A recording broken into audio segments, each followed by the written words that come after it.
بزرگان محترم اور برادران عزیز، السلام علیکم ورحمۃ اللہ وبرکاتہ۔ یہ شوال کا مہینہ ہے اور وہ بھی اب ختم ہونے کے قریب ہے۔ اللہ تبارک و تعالی نے ترتیب کچھ ایسی رکھی ہے کہ رمضان المبارک میں مسلمان ایک عظیم عبادت یعنی روزوں کی عبادت کرتے ہیں۔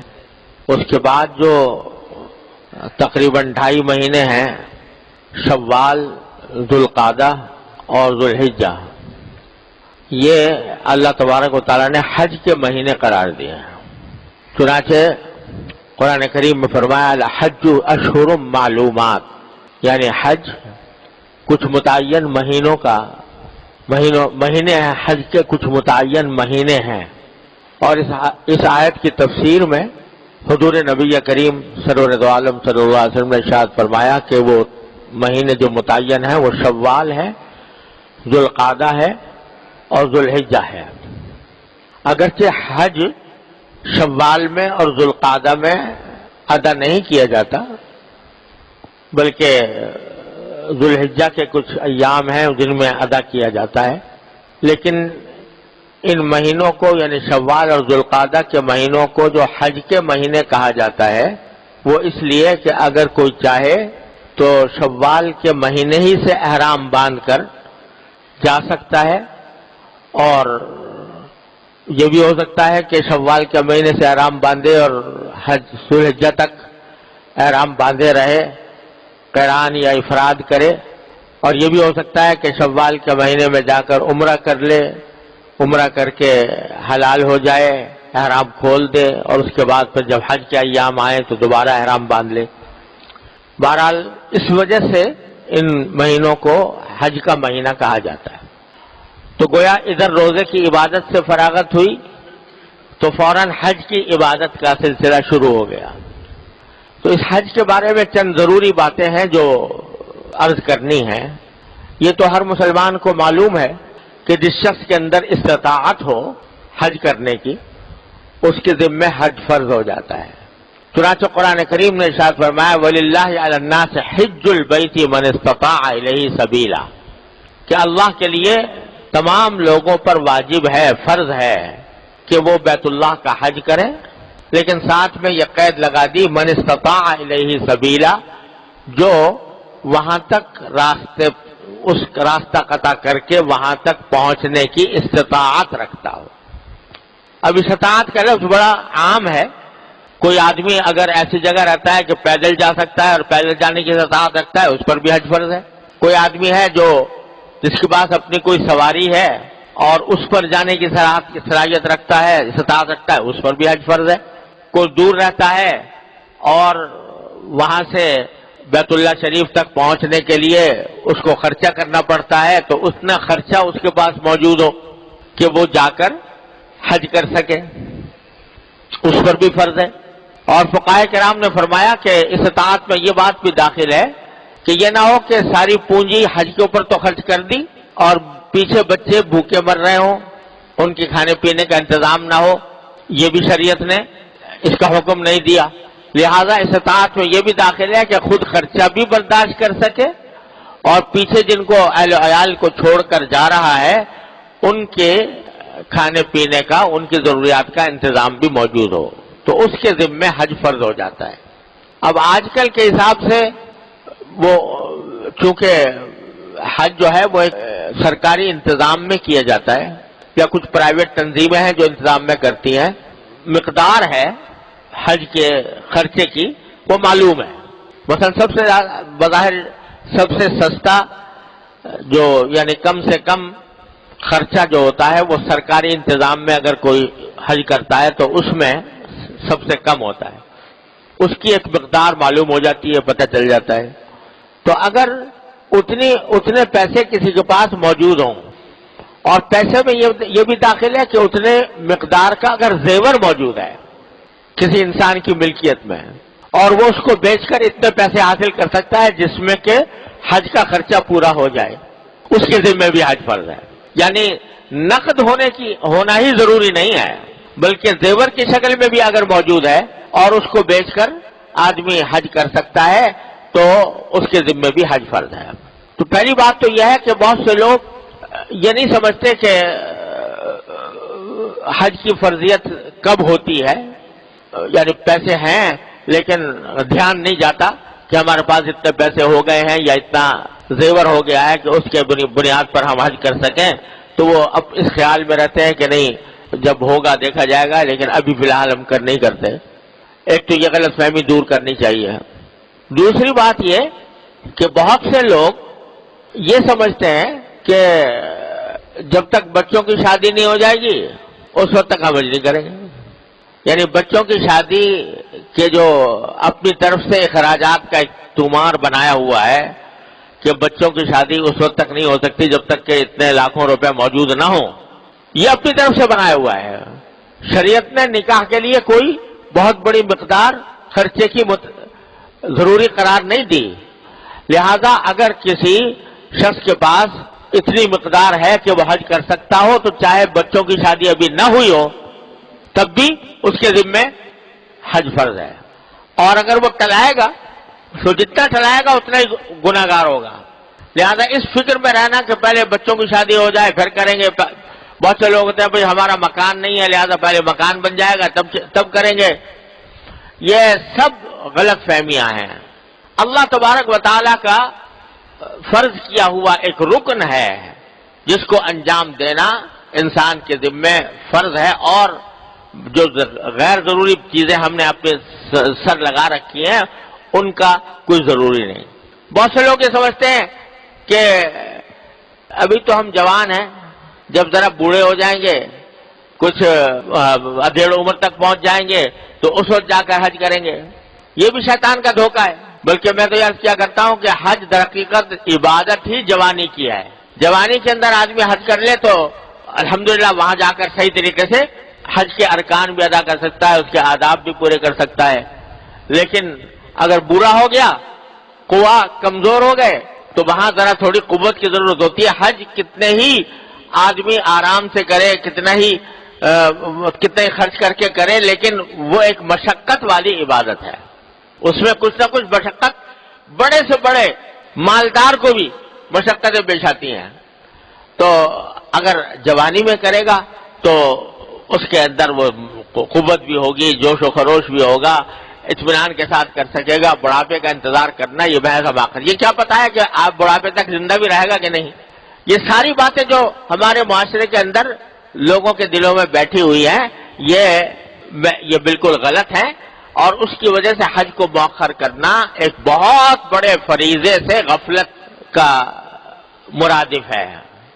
بہت سے لوگ یہ سمجھتے ہیں کہ بھئی جب تک ہمارے ماں باپ حج نہیں کریں گے ہم نہیں کریں گے۔ ماں باپ پر تو مثلا فرض کرو حج فرض نہیں تھا، انہوں نے نہیں کیا، بیٹے کے پاس اتنی استطاعت ہے کہ وہ حج کر سکتا ہے، تو دماغ میں یہ بات رہتی ہے کہ ماں باپ کا حق ہے پہلا، لہذا پہلے ان کو حج کرائیں، اس کے بعد اگر پیسے بچیں گے تو پھر خود حج کریں گے۔ یہ بھی فضول بات ہے، اس کا بھی کوئی شرعاً کوئی جواز نہیں ہے۔ اللہ تعالیٰ نے ہر ایک فریضہ ہر ایک آدمی پر اس کے حساب سے عائد فرمایا ہے۔ اگر ماں باپ پر حج فرض نہیں تھا، انہوں نے نہیں کیا، تو ان سے کوئی مواخذہ نہیں ہوگا آخرت میں، نہ آپ سے کوئی مواخذہ ہوگا کہ آپ نے ان کو کیوں حج نہیں کرایا۔ آپ کے ذمے ان کو حج کرانا کوئی فرض نہیں، کوئی واجب نہیں، لیکن آپ کے پاس اگر استطاعت ہے تو پہلے تو آپ اپنا فریضہ ادا کریں، اس کے بعد پھر اللہ تعالیٰ توفیق دے بہت اچھی بات ہے، والدین کو حج کرانا ان کا نفلی حج ہو چاہے لیکن کرانا بہت اچھی بات ہے، لیکن یہ اس بنا پر حج کو ٹالنا کہ ہم پہلے ماں باپ کو کرائیں گے پھر بعد میں کریں گے، یہ بھی بڑی غلط بات ہے۔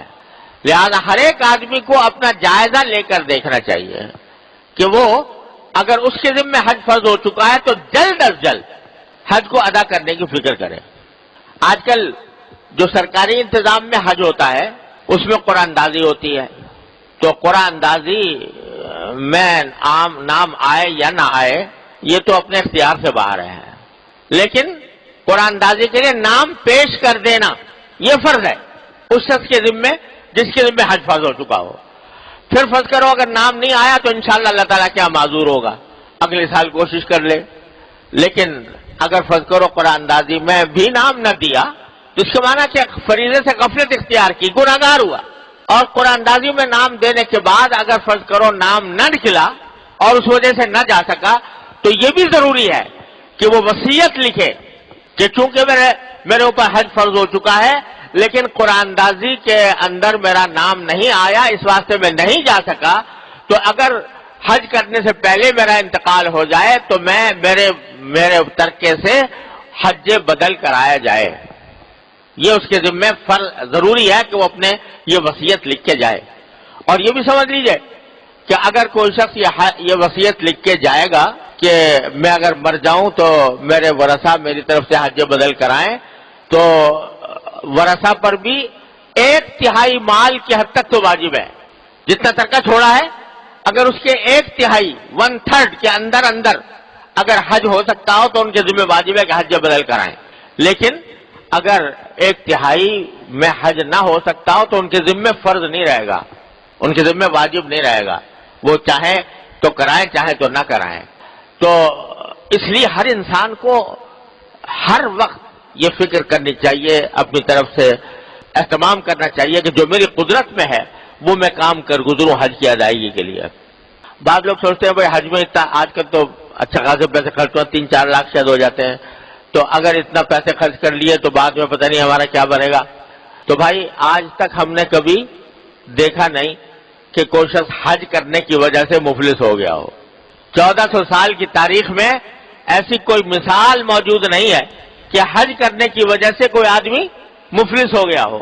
اللہ تبارک و تعالیٰ نے اپنے فضل و کرم سے ایسا کرم فرمایا ہوا ہے کہ جو حج کے اوپر اگر کوئی آدمی خرچ کرتا ہے جب واپس آتا ہے تو اللہ تبارک و تعالیٰ اس کا غیب سے انتظام فرما دیتے ہیں. اللہ تعالیٰ نے اس کی بے شمار مثالیں ہمارے سامنے رکھی ہیں. ایک بات تو یہ تو تھی حج فرض کی کہ یہ آدمی ہر مسلمان جس کے پاس اتنے پیسے ہوں اس کے ذمہ حج فرض ہے. اور یہ جو مختلف طریقوں سے لوگ جو ہیں ٹلاتے رہتے ہیں یہ گناہ ہے اور حتی الامکان فرض ہے کہ حج کی ادائیگی ادا کی جائے. دوسرے بہرحال ہر مسلمان کو چاہے اس پر حج فرض ہو یا نہ ہو شوق تو ہوتا ہے، دل میں ایک آرزو ہوتی ہے بیت اللہ شریف کے حاضری کی، وہاں پر عبادت کرنے کی. کون مسلمان ایسا ہے جس کے دل میں یہ جذبہ یہ شوق نہ ہو؟ اور اس انتظار بہت سے لوگ ہوتے ہیں جن کی جو اس قسم کی استطاعت نہیں رکھتے، تو فرض تو نہیں ہے ان کے ذمہ، لیکن ان کا دل کا جذبہ ہوتا ہے، شوق ہوتا ہے کہ کسی طرح اللہ تعالیٰ وہاں پہنچا دے. تو اس کے لیے میں ایک بات عرض کرتا ہوں کہ اگر واقعی شوق ہے اور اللہ تبارک و تعالیٰ کی اس عظیم عبادت کی ادائیگی کا جذبہ ہے تو پھر اس محض دل کے شوق اور دل کی تمنا کافی نہیں ہے. تھوڑا سا اس کی طرف قدم بڑھائے آدمی، قدم یہ بڑھائے کہ کچھ اس کے لیے الگ جمع کرنے کی کوشش کرے. میرے ایک بھائی ہیں، انہوں نے ایک مرتبہ میرے والد ماجد رحمۃ اللہ علیہ سے عرض کیا کہ بلکہ اس سے زیادہ واضح مثال میں آپ کو دوں، میری ایک ہمشیرہ تھی، بہن تھی، انتقال ہو گیا. اب وہ بیچاری مالی اعتبار سے کمزور تھی. تو ایک دن انہوں نے حضرت والد صاحب رحمۃ اللہ علیہ سے ذکر کیا کہ مجھے حج کرنے کا بڑا شوق ہے. تو حضرت والد صاحب نے فرمایا شوق ہے کہ جی ہاں شوق تو بہت ہے. کہا کہ نہیں تمہیں شوق نہیں ہے. تو اس پر وہ بڑے وہ ہے کہ نہیں ہمیں تو بڑا شوق ہے. کہا یہ پوچھو، یہ بتاؤ تم نے اس کے لیے کوئی پیسے جمع کیے؟ کہ جی پیسے اتنے ہوتے ہی نہیں. کہا کہ تم ایک آنا جمع نہیں کر سکتی؟ اس زمانے میں آنے چلا کرتے تھے، ایک آنا روزانہ. کیا ایک آنا تو کر سکتی ہوں. کہا کہ اگر شوق ہوتا تو ایک آنا کر کے بھی جمع کرتی. 5 روپے ہو جاتے، 10 روپے ہو جاتے، 100 ہو جاتے، کچھ کئی سال میں جا کے کچھ بڑھ جاتے. ان کی سمجھ میں بات آ گئی. انہوں نے کچھ اس کام کے لیے ایک تھیلا بنا لیا اور روزانہ کچھ تھوڑا سا بہت تھوڑی پیسے اس کے جمع کر لیتی تھی. اللہ تعالیٰ کا کرنا ایسا ہوا کہ ان کا 34 یا 35 سال کی عمر میں انتقال ہو گیا. تو جب ان کے سامان کا جائزہ لیا گیا تو اس میں ایک تھیلا نکلا پیسے برائے حج، اس تھیلے میں لکھے ہوئے تھے. اس تھیلے میں جب دیکھا تو کل 65 روپے تھے. کب سے پتہ نہیں بیچاری جمع کر رہی ہوں گی، تو 65 روپے تھے. حضرت والد صاحب حیات تھے، انہوں نے دیکھا اور اس پہ آنکھ میں آنسو آ گئے کہ دیکھو اس نے حج کے لیے یہ پیسے جمع کیے تھے. تو حضرت والد صاحب نے دعا فرمائی کہ اللہ اسی 65 روپے میں اس کا کچھ حج کرا دیجیے. ان کے فرض نہیں تھا ان کے ذمہ حج. تو حضرت والد صاحب نے یہ کیا کہ کسی آدمی کو، کیونکہ ان کے ذمہ حج فرض نہیں تھا، جس کے ذمہ حج فرض ہوتا ہے اس کے لیے تو ضروری ہے کہ اپنے گھر سے چل کے جائے حج کرنے کے لیے. لیکن حضرت والد صاحب نے دیکھا کہ ان کے ذمہ حج فرض تو تھا نہیں، اور پیسے اتنے تھے کہ وہیں مکہ مکرمہ کے کسی آدمی کو اگر دے دیے جائیں تو وہ اس سے حج کر سکتا تھا. اس زمانے میں 65 روپے میں بھی مکہ مکرمہ کا باشندہ کر سکتا تھا. تو مکہ مکرمہ کے ایک آدمی کو دیے کہ بھائی تم ان کی طرف سے حج بدل کر دو. انہوں نے حج بدل کیا. حضرت والد صاحب بھی اس روز اس سال حج میں موجود تھے. تو اچانک عرفات کے دن دیکھا، یعنی کھلی آنکھوں دیکھا، سونے میں نہیں، کھلی آنکھوں دیکھا کہ وہ جبل رحمت عرفات کی جبل رحمت کے اوپر چڑھتی ہوئی جا رہی ہیں. تو اللہ تبارک و تعالیٰ نے ان کے اس عمل کی بدولت ان کو حج کا مرتبہ عطا فرما دیا. تو اگر واقعی شوق ہے اور جذبہ ہے تو اس صورت میں اگر آدمی تھوڑا تھوڑا بھی چاہے جمع کر لے، اس کی فکر نہ کرے کہ زیادہ ہی ہو تبھی جمع کرے. 1 روپیہ ڈال دے روز، 1 روپیہ ڈال دے گا روزانہ تو 360 دن میں 360 روپے ہو جائیں گے. اللہ تبارک و تعالیٰ کے ہاں پیسے کی کمی زیادتی کا حساب نہیں ہوتا. اللہ تعالیٰ اس جذبے کا کے اوپر انسان کو اجر عطا فرماتے ہیں جو انسان کے دل میں ہے.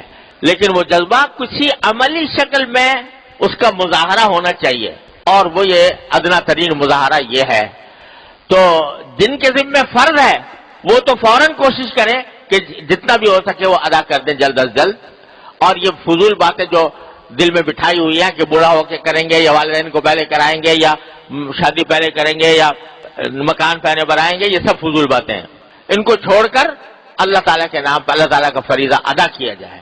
اور جن لوگوں کے ذمہ فرض نہیں ہے لیکن جذبہ ہے تو وہ کچھ تھوڑا تھوڑا اس کام کے لیے قدم اٹھائیں تو انشاءاللہ اللہ تعالیٰ اسی میں برکت عطا فرمائے گا.